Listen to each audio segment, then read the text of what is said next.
Hi കൂട്ടുകാരെ, ഇന്നെന്താ പറയാൻ പോകുന്നതെന്നറിയാവോ?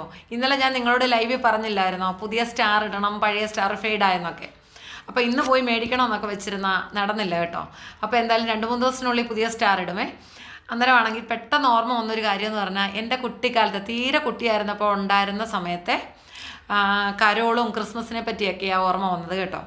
അന്നെന്ന് പറഞ്ഞാൽ ഞങ്ങളാണെങ്കിൽ പപ്പ കരോളൊക്കെ കഴിഞ്ഞ് വരുമ്പോൾ രാത്രി 1:30-2 ആവും. ഒറ്റ വിളിക്കാൻ ഞങ്ങൾ പോയി കതവ് തുറക്കുമായിരുന്നു. പെട്ടെന്ന് ഉറങ്ങിയാലും നമ്മൾ ചാടി എണീക്കുമായിരുന്നു കേട്ടോ. അതെന്താണെന്ന് ഞാൻ നിങ്ങളോട് പറയാമേ.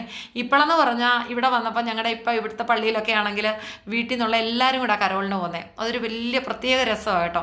കരോളിൻ്റെ ഡേറ്റ് ഇതായ പിന്നെ ഞങ്ങൾ ആദ്യമേ ഞാൻ എന്നെ സംബന്ധിച്ച് ഞാൻ നോക്കുന്നതെന്ന് വെച്ചാൽ എക്സാമിൻ്റെ ഡേറ്റൊക്കെ ആണോ, കാരണം എക്സാം ഇല്ലാത്ത ഡേറ്റൊക്കെ ആണെങ്കിൽ നമുക്ക് എല്ലാവർക്കും കൂടെ അങ്ങ് പോകാം. പിന്നെ നോക്കും, ഒരു ദിവസമെങ്കിലും എക്സാം ഇല്ലാത്തൊരു ഡേറ്റ് കിട്ടുന്നുണ്ടോ നോക്കും. അത് അങ്ങനെ ഒന്നുണ്ടെങ്കിൽ ഭയങ്കര സന്തോഷമായിരിക്കും കേട്ടോ. അപ്പോൾ എല്ലാവരും കൂടെ പോകുന്ന ഒരു പ്രത്യേക സന്തോഷമാണെന്നാണ് പറഞ്ഞതിൻ്റെ അർത്ഥം കേട്ടോ. പണ്ടെന്ന് പറഞ്ഞാൽ പപ്പ വീട്ടിലുള്ള ആണുങ്ങൾ മാത്രമേ പോകത്തുള്ളൂ. പിന്നെ പപ്പ വരാൻ ഞങ്ങൾ നോക്കിയിരിക്കുന്നത് എന്തിനാണെന്ന് ചോദിച്ചാൽ, പപ്പ വരുമ്പം പോക്കറ്റ് നിറയെ പ്യാരി മുട്ടായിയും പിന്നെ ഒരു ഓറഞ്ച് കളറിലുള്ള ഒരു ഗോലിയുടെ ഷേപ്പിലുള്ളൊരു മുട്ടായി ഉണ്ടായിരുന്നു കേട്ടോ. അതിൻ്റെ പേര് ഞാൻ മറന്നുപോയി കേട്ടോ.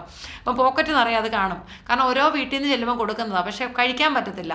എന്താണെന്ന് ചോദിച്ചാൽ അന്നൊക്കെയുള്ള വീടുകളിലൊക്കെ എന്ന് വെച്ചാൽ കൂടുതലും കഞ്ഞി, അസ്ത്രം, പുഴുക്ക്, പിന്നെ അന്നത്തെ ഒരു ദേശീയ സ്നാക്സ് ഉണ്ടല്ലോ, എല്ലാവരും ഓർക്കുന്നുണ്ടോയെന്ന് എനിക്കറിയത്തില്ല, ദിൽക്കുഷും ചുക്ക് കാപ്പിയും ഒക്കെ, പിന്നെ പരിപ്പുവട, പഴം, കട്ടൻ കാപ്പി, അങ്ങനെയൊക്കെയുള്ള കോമ്പിനേഷനായിരുന്നു. ദിൽക്കുഷ് എന്ന് പറഞ്ഞാൽ കൂടുതൽ ആൾക്കാരും ബിൽക്കുഷ് എന്നതങ്ങാക്കി കേട്ടോ.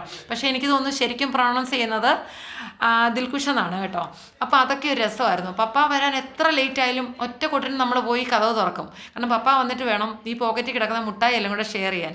ആ പ്യാരി മുട്ടായിയും ആ ഓറഞ്ച് കളറുള്ള മുട്ടായിയൊക്കെ ഇപ്പോഴും മനസ്സിലിരിക്കുന്നു കേട്ടോ. അപ്പോൾ കാണാമേ.